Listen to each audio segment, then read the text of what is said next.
Hey everyone, how's it going? Hope you're having a great weekend so far.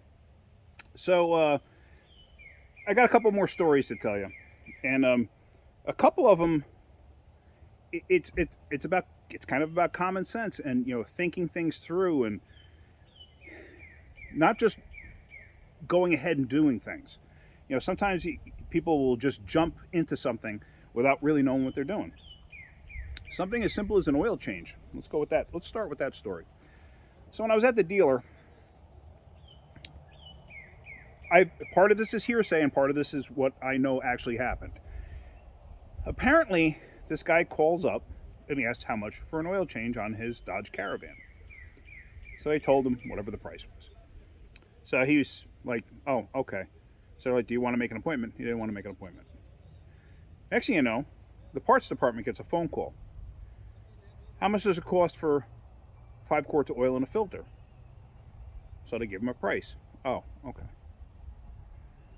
So by the end of the day, let's say, this guy comes in and he says, I need my oil changed on my Dodge Caravan, or I need my oil filter changed on my Dodge Caravan.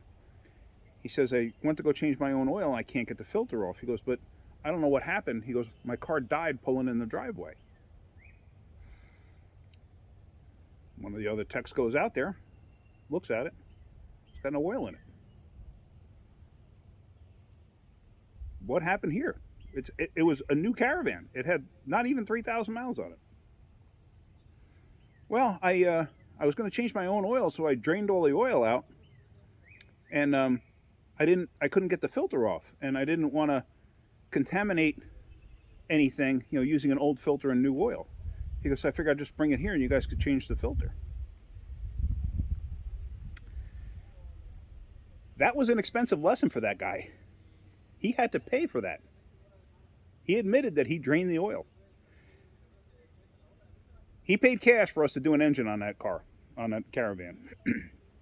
So it was a cash sale on a brand new Dodge Caravan, putting an engine in. When they came to pick it up, his wife told us even more of the story. Apparently, he crawled underneath it, found the drain plug, figured how much oil could be in it, put a cup underneath the oil drain. A cup. Well, first off, if you're asking the parts store how much, or the parts department how much oil is, and you already went to the parts store to get oil in a filter, because that's what he did. He went to the parts store, got oil and filter. Why would you put a cup underneath the engine and expect it to hold 5 quarts of oil? So apparently he got oil all over the driveway. His wife was not happy. Well, she was not happy about the whole thing, and she was yelling at him while they were paying the bill that you are to never touch any of the cars ever again in the driveway. So that was one. Another one where the customer had to pay for it because they admitted what happened. Brand new Jeep Wrangler comes in. The engine at 3.6 liter, it was a 5-speed. Okay, I'm sorry, 6-speed. It gets towed in. The engine is in pieces underneath the hood. I mean, grenaded, like explosion grenaded. The block split in two, the whole 9 yards. Connecting rods, pistons, everything just laying about. It blew apart. Like, what in the heck happened here? I mean, catastrophic explosion of an engine. It was a tow behind. He left it in first gear. He said he made it down his street. He was driving his camper. I guess his we have a Class A motorhome right here that I live in. And he was towing it behind. He says by the time he got to the end of the street, he saw all the smoke and stuff behind him. How fast were you going? I got about 45 or so. So think about that. 45 in first gear. What is that? 15,000 RPM on a 3.6. Kaboomy. I have pictures of it somewhere. I don't know where they are, but I know I have pictures of it somewhere because it was catastrophic destruction. Another weird one I had put an engine. This is way back when. This was in the early 90s. Could have even been late 80s. But I put an engine in a Ford Mustang for somebody. I put a remand. And it was a 3.8 liter V6, and it was the 79 to 86 body style. So one day she comes in, the customer comes in, and she says, I don't know what happened, but I heard a loud pop. And all of a sudden I realized my oil gauge was on 0, so I shut it off. Thank God. Thank God she was smart enough for that. She just said, I walked out and I looked, and underneath my car there was oil everywhere. Okay. Literally, the motor couldn't have been, if I remember correctly, 6 weeks, 8 weeks old. I don't recall, but it's something in that range. We go to where the car is. The car was in a parking lot. I'm going to date myself here, of a Caldors shopping center. Caldors.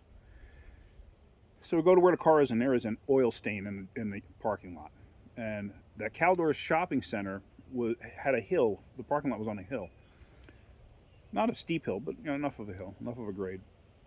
So you could see the oil had run down. It was quite a bit of oil. All right.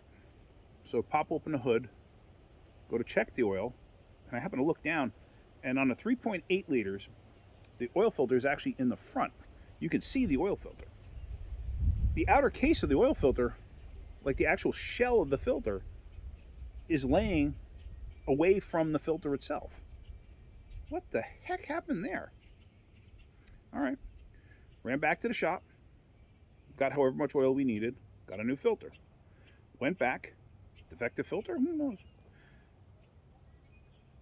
Put a filter on it, put however many quarts of oil we needed to in it.